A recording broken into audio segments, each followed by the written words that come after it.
Let's go!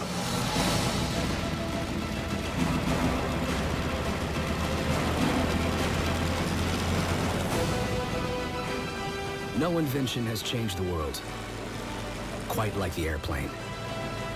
But the story of its creation is one of intense rivalry. Between two brothers named Wright People won't believe we can fly unless we show them.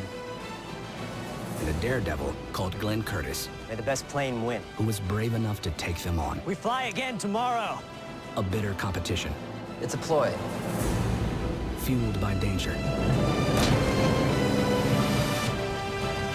and marked with tragedy, would forever change the way we see the world.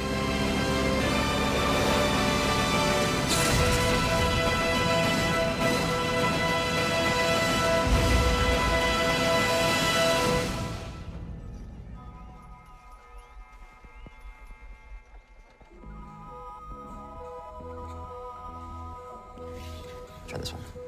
32-year-old Wilbur Wright and his younger brother Orville lead quiet lives, spending their days repairing and designing bicycles. Have a great day.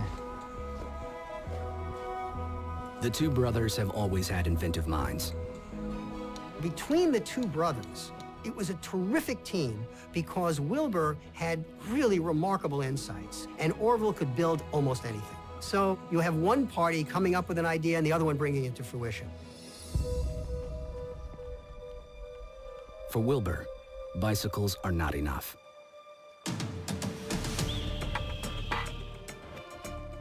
Geniuses, in some sense, are ordinary people. They look ordinary, they have the ordinary kinds of problems everyone has, but what separates them is that they have a vision. This tremendously impossible goal. Something that is unattainable, but they say to themselves, that's what I'm gonna do. I'm gonna do the impossible.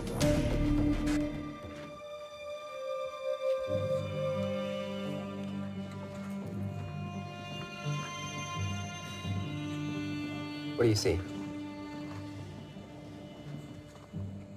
I don't know. Balanced. While some innovators have already managed to lift an aircraft from the ground, no one has been able to control it yet.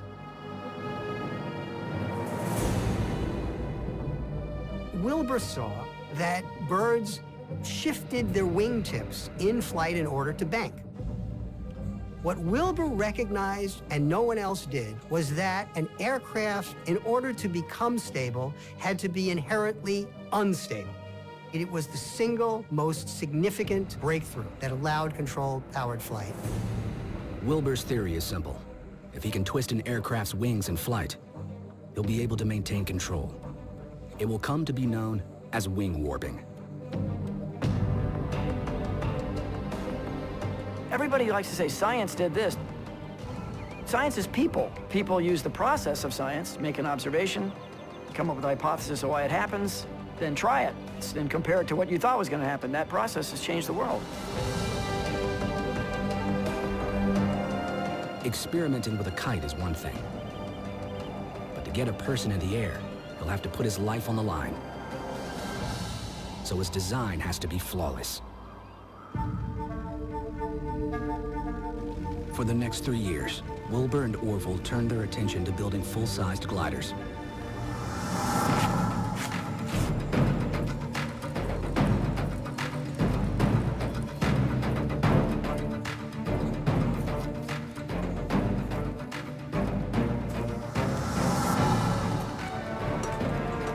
Wings are the key.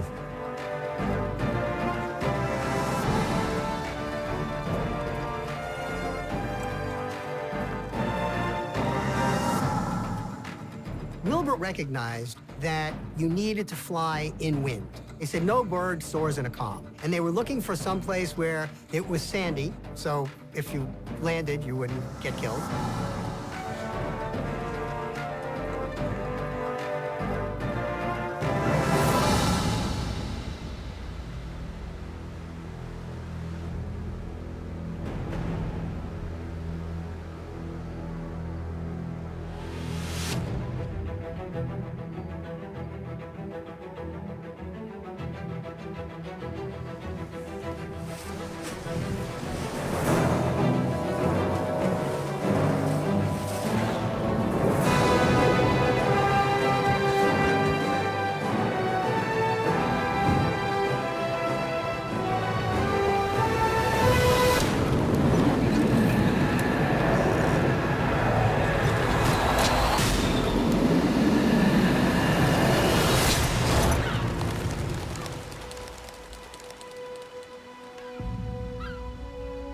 survives the crash.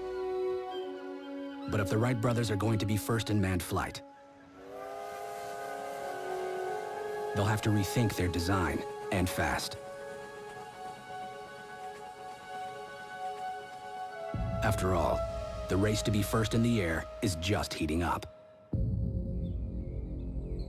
500 miles away, All right, William, you want to start with the threaded side of the pipe? another innovative mind is at work, testing the limits of the recently introduced internal combustion engine.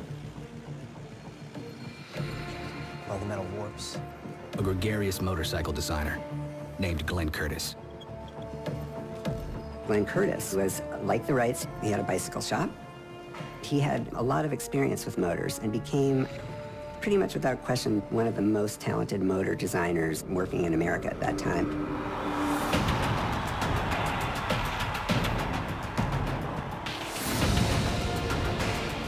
Since 1901, Curtis has made a name for himself building motorcycles fitted with his powerful engines.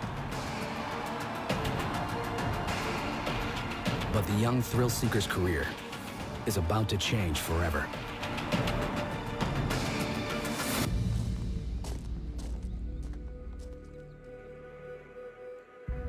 Thank you so much for coming in. Thank you.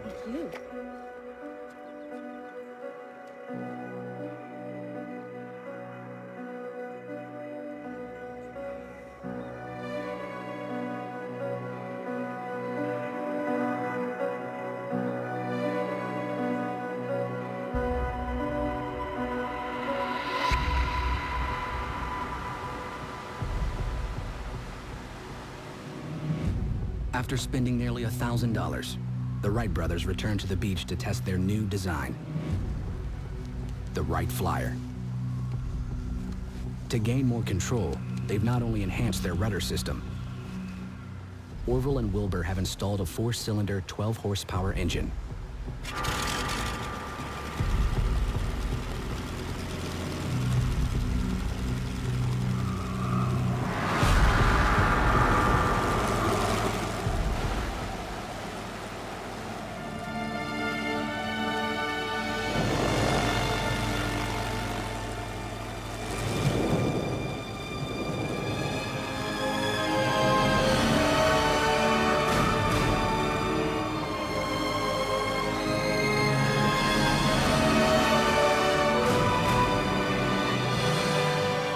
On December 17, 1903, the Wright brothers do the impossible. They achieve the first controlled and powered human flight. In the fourth trial of the day, Wilbur travels a record-breaking 852 feet and is airborne for 59 seconds. The Wright brothers were not the first ones to build gliders. They were the first ones to put it all together. You need a motor and a control system so you don't crash and kill yourself. That's what the Wright brothers did. They put it all together.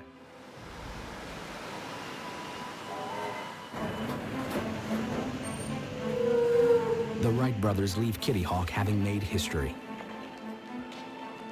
Wilbur, why not let the world know? If this gets out, someone will snap it up. Like Rockefeller or Edison. Don't you want to meet Edison? We can be him if we play our cards right. Just wait until we have the patent.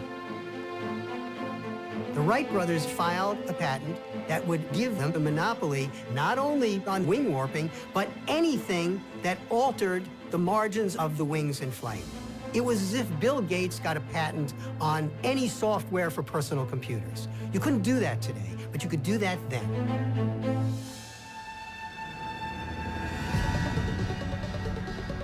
As the Wrights wait on their patent, word of their successful flight begins to spread. And it isn't long before some of the country's most ambitious men try to get in on the Wright brothers' success. Glenn Curtis sends the Wrights a letter, offering to enhance their aircraft by supplying them with his state-of-the-art engines.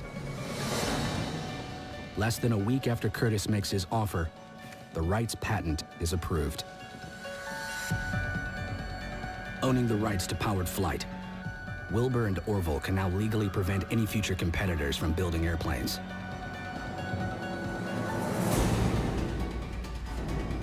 Despite the need for a solid engine, they turned down Curtis's offer.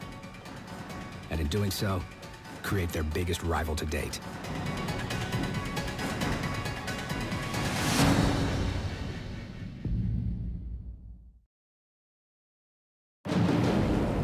In December 1903, after risking life and limb, Orville Wright executes the first controlled, powered human flight, securing the Wright brothers' place in aeronautical history.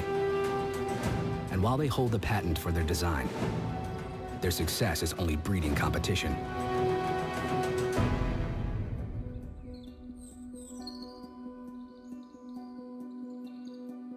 Lock it in place by giving that a spin. And with this lever, away from yourself, Including daredevil and motor engineer Glenn Curtis.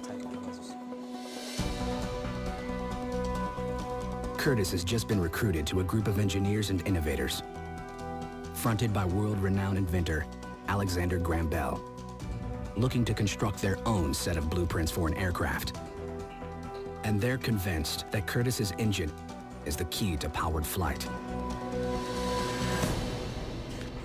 But with the Wright's patent in place, they need to come up with a completely different design.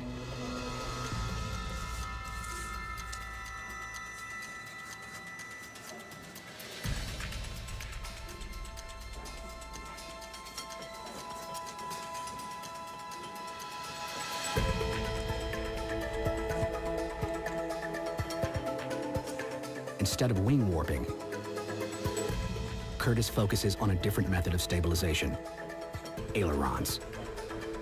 French for little wing. An aileron is a hinged flap attached to the wing of an airplane. By moving the flaps up and down, the airplane can maintain stability. It's a technology still in use today.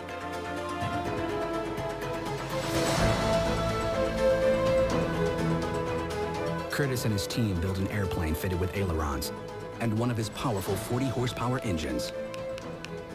They call it the June Bug, and they choose their most fearless designer to fly it. that propeller's gonna be hollow tomorrow, we'll be twice as fast. Now, all they need is the chance to show the world that their design is better than the Wrights. And their opportunity comes when an aviation contest is announced. The Scientific American Contest was probably going to be the first time when people who were interested in aviation were all gathered to see an airplane fly. Wilbur and Orville are invited to join the competition to prove Curtis wrong.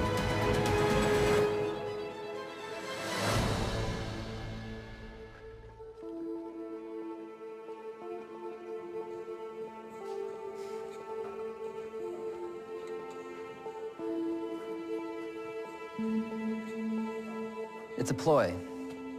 It's a cheap stunt to try to get us to fly for the cameras. People are calling us liars. Fakes. I don't care. The Wright brothers were very secretive. They thought everybody was infringing their patent, and they weren't going to participate in anything with a bunch of patent infringers. But the Wrights turned down the invitation, leaving Curtis to fly without any opposition.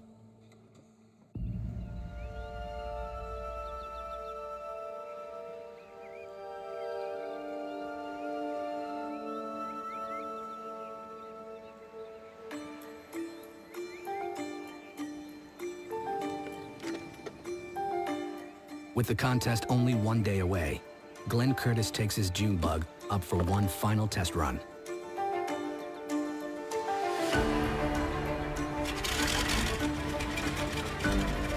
Are you ready? Let's go!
On the day before Glenn Curtiss is set to make his first public flight, the newly designed Junebug airplane crashes to the ground. Remarkably, Curtiss escapes with only a few scratches. You all right? Is it the ailerons too tight? No, I opened the throttle too fast. Okay, we'll get back to the shop. I think we may... No, sir. We fly again tomorrow.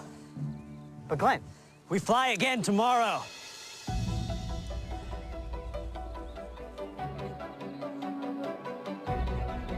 A lot of the people on the Curtiss team were ready to delay, but true to form, Curtiss was kind of undaunted by it.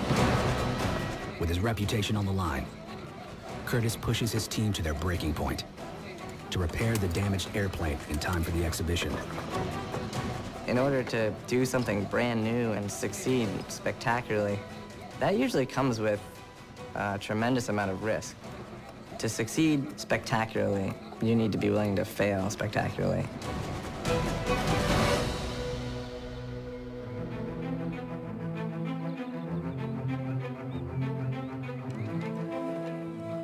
By morning, the Junebug is repaired and ready for its debut. Glenn Curtiss is about to take the biggest risk of his career, attempting a public flight in a plane that crash landed just one day earlier.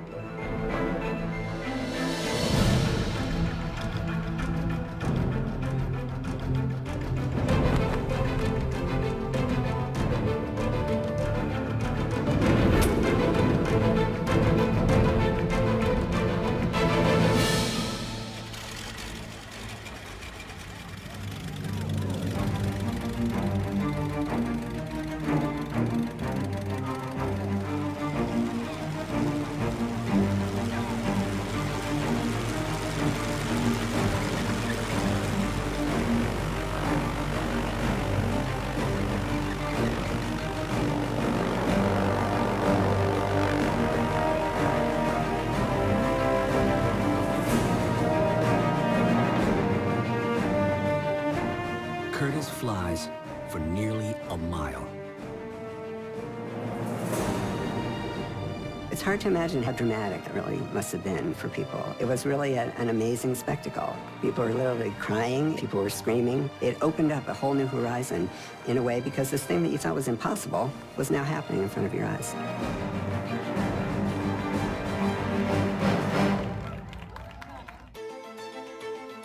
News of Curtiss's nearly 2-minute flight spreads like wildfire. And one day, Curtiss does more to promote aviation than the Wright brothers ever have.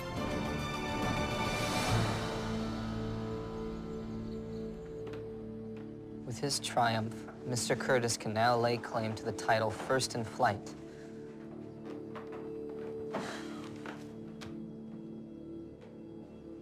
If they fly, they steal from us. Wilbur, people won't believe we can fly unless we show them.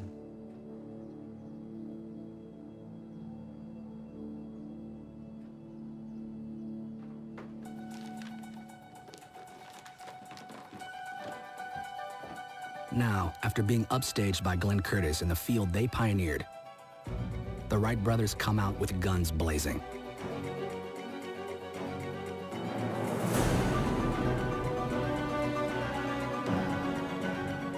Their mission, a $25,000 contract with one of the most sought-after customers in aviation, the U.S. Army. The pressure must have been immense on Orville at that time. So much was riding on it. The idea of proving this to the U.S. government wasn't just a big deal. They were banking almost everything on it.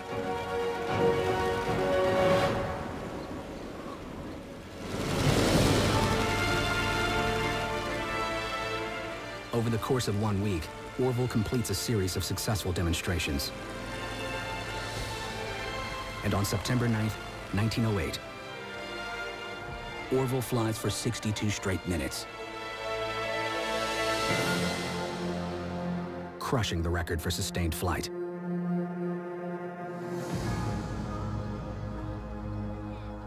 And to boot, their biggest rival, Glenn Curtiss, witnesses it all. They're using the same engine as 4 years ago. My motorbikes go faster. Curtis is invited to the event by his good friend, Lieutenant Tom Selfridge. Tom Selfridge was the highest-ranking military person with deep knowledge of the emerging field of aviation. He was the perfect person for the military to have at this demonstration to check out whether this could be a viable thing for the military.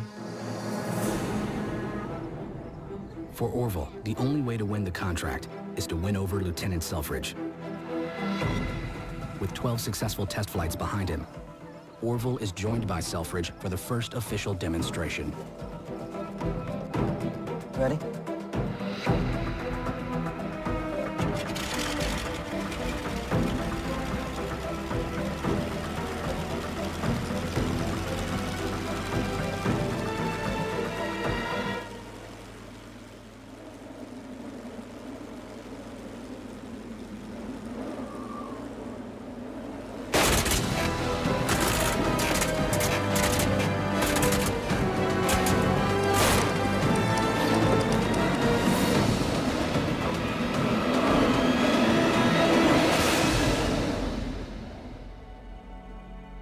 The showcase for the U.S. military ends in disaster. Orville barely survives, but Lieutenant Tom Selfridge is killed, becoming the first person to ever die in an airplane crash. The flight went up, and evidently a propeller was cracked, and Orville tried his best and tried to right the plane, and the plane crashed. And Orville broke a femur and broke ribs and was in pain the rest of his life, and Selfridge died. It was a very publicly tragic episode.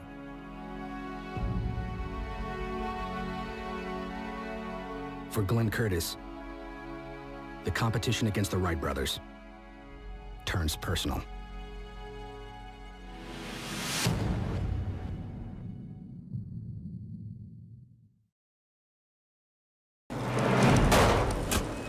The Wright brothers attempt to secure a coveted military contract ends in catastrophe. Army Lieutenant Tom Selfridge is dead.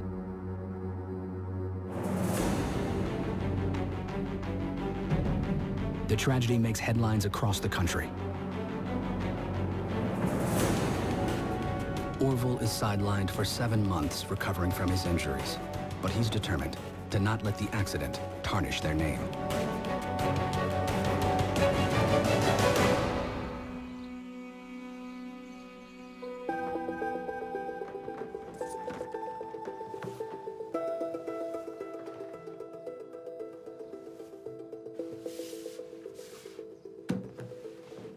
The big festival. New York. Show off the Model A.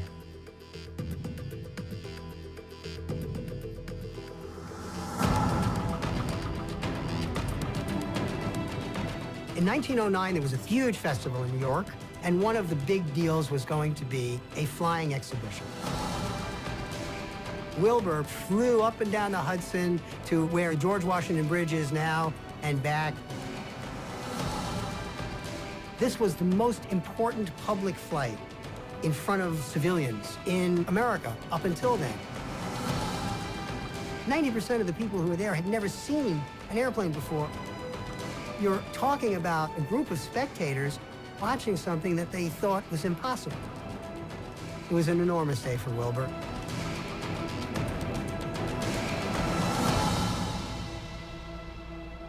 One of the many in attendance is Glenn Curtis. Now you take that panel off, patch it up. Check it once, check it twice, check it 3 times, okay? Get to work. Hello, Wilbur. Quite a flight. Thank you, Mr. Curtis. Did you know I started in a bike shop? You and me, we have a lot more in common than you think. Our airplanes do. We both know where the future lies. Where is that? Cooperation. We could make a fortune. Good luck.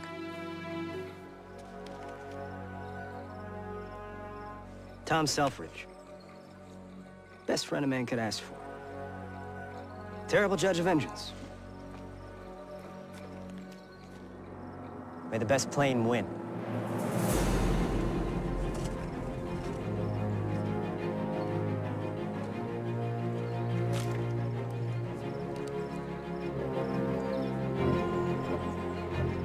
epic battle for dominance of the skies takes an unexpected turn.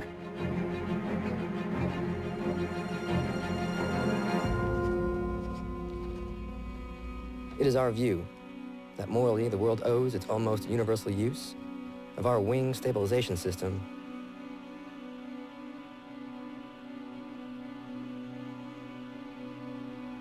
In April 1912, he contracts typhoid fever. And at the age of 45, Wilbur Wright is dead. Wilbur had been pursuing the patent suits almost nonstop for 2 years. And unfortunately for the Wright brothers, it cost them their business and actually probably did cost Wilbur his life.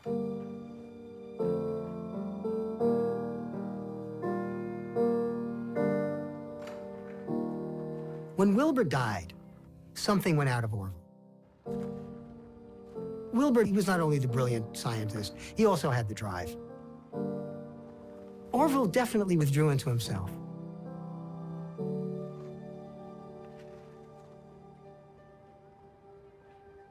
For Orville, one man is responsible for his brother's death. Glenn Curtiss.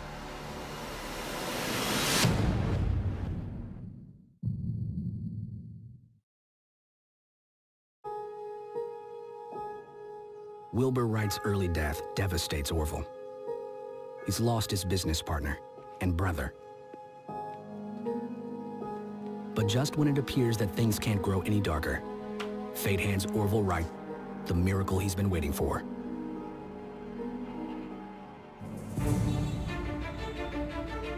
On January 13th, 1914, the U.S. Court of Appeals announces a landmark ruling. The Wright brothers are declared pioneers in the practical art of flying. Now, for every plane made in America, Orville will be able to charge his competitors a 20% royalty.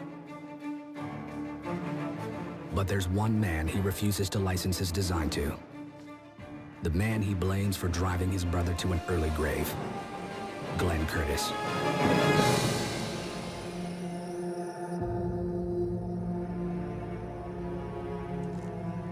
In the case of Glenn Curtiss, he was bankrupted by the Wrights twice. He was making all sorts of amazing innovations. His airplanes had many features that we still have on airplanes today, but he couldn't market them because of the Wright brothers' strong monopoly right. Yet just as Curtiss hits rock bottom, in July of 1914, World War I erupts.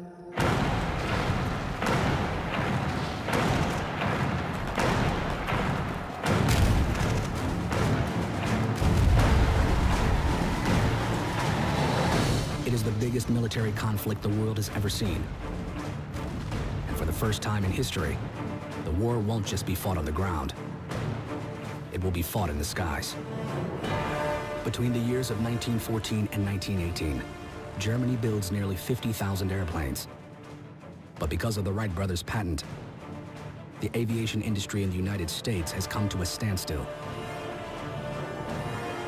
and is no match for the German advancements. The Wrights, after the original flyer, created a series of flyers. The Model A, the Model B, the Model C. They were all essentially the same airplane with very, very minimal changes. They could build good airplanes. Don't misunderstand, but the Wrights' technology was just obsolete.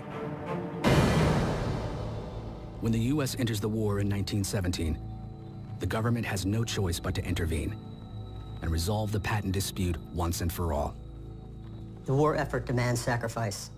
Each of your firms will get 1% royalty on all airplanes built in the United States. The government forces the Wright Company to share its patents with other manufacturers, including Glenn Curtiss.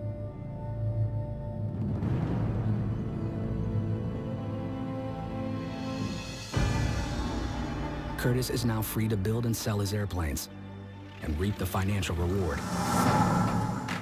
His years of experimenting and innovation pay off. He sells an astounding 7,000 of his newly designed Jenny fighters for the victorious war effort. Literally overnight, Glenn Curtiss has so many orders that he becomes the largest airplane manufacturer in America. After the war, Curtiss continues to prosper.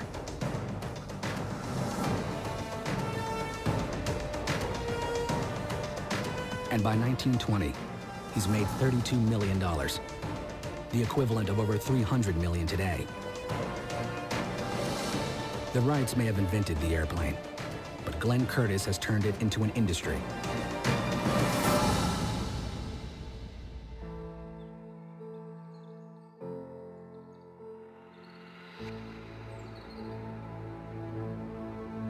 But for Orville Wright, his career as an aviator is over.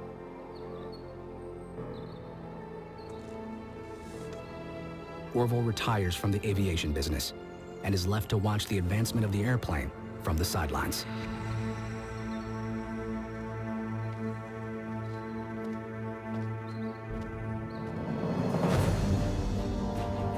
The competition between the Wrights and Curtiss was a battle between two titans to achieve something that had never been achieved before. Perhaps the greatest irony is that the Wright Company, long after Orville was gone, and the Curtiss Company, long after Curtiss was gone, merged. And the new company was called Curtiss-Wright. And Curtiss-Wright is still with us today. It is a huge company manufacturing aviation equipment or components.